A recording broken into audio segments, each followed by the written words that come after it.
This is the ultimate Natro Macro guide in Bee Swarm Simulator. I'll cover every setting available.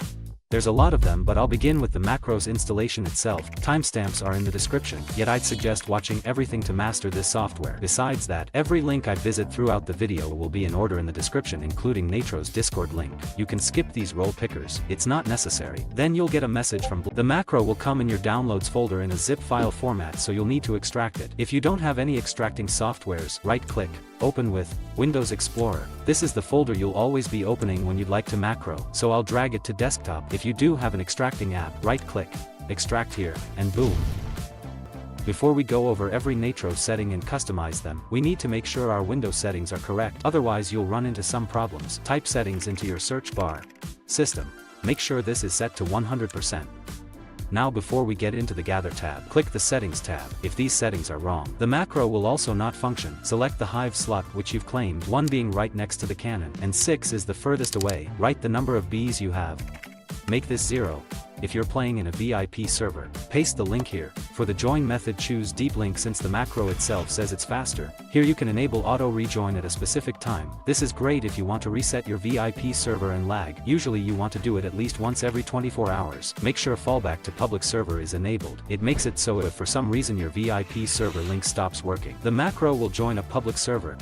Movement speed is important. Go into your Bee Swarm settings tab, scroll down until you find move speed, and write the value you see in the macro. Make sure you don't have any haste tokens, bear morphs, oils, and any other buffs that give extra movement speed. For me, it's 29.9. Also turn on move speed correction. This will detect your active movement buffs and calculate how much the macro has to adjust its paths. Move method should be cannon unless you don't have it unlocked. Choose the sprinkler you have. Choose when you want to convert your balloon. I'd set it to always if you're starting out, but if I'm macroing for honey, gather is what I have it set to.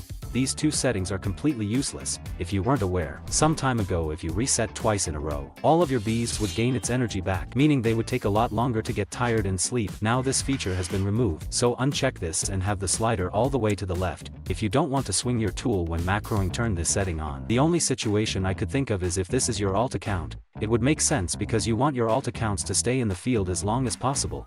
The box under tool disabling tells the whole server where your guiding star is, although it warns you that you could get banned for spamming the chat. Up to you.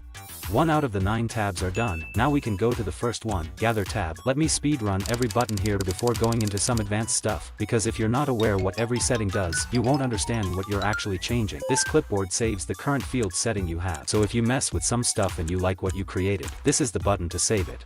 Drift compensation makes it so the macro will realign your character to your sprinkler and make it impossible to accidentally run out of the field you're gathering in, and this only applies if you own the Supreme Saturator. Otherwise, have this off. Gathering with shift lock is beneficial if you're a Blue Hive. With either the Tide Popper or the Petal Wand, having this on will make popping bubbles easier. Invert options will swap the forward and backward or the left and right moves while gathering. Camera rotation can be selected to left or right. This number means the amount of times the macro will rotate the camera the direction you picked, left being the comma and right is the dot. The time you spend in the field depends on what your goal is. You should know that blue is the only hive color that's good at macroing for honey. If you're a Blue Hive, your gather time should be 10 minutes at most. If you're macroing in the field for fruits, the gathering time should be longer. I'd say 20 minutes or more. Now the return to hive should almost always be walk if you're farming for honey, and reset if doing other tasks. Sprinkler location allows you to customize the direction and distance it will be placed from your original landing point. I won't provide the best combinations of that, but if you don't know what you're doing, either leave it as default or set it to center and 1. The only settings I haven't talked about are pattern, length and width since they all go together. What do you do with all of this info? If you don't own the Supreme Star Amulet, please don't change the default field settings as the macro creators have literally designed these for early game players. If you've already configured some options here and you'd like to reset to the traditional, pre-installed settings, go to the Settings tab and click Reset Field Defaults. This is an image I found on Discord with apparently the best patterns for every field without the Supreme Saturator. As I'm a level 21 hive, I can't comment on this. But let me know if you approve this or not. If you own the best sprinkler in game, you can start thinking about changing some settings around, and I once again have a photo with the evidently best patterns. I'd like to hear your opinion on these as well, but if you'd like to improve your Gather tab even more, I will showcase you how to get custom paths and patterns that aren't provided by the default software. Again, patterns are the movements the macro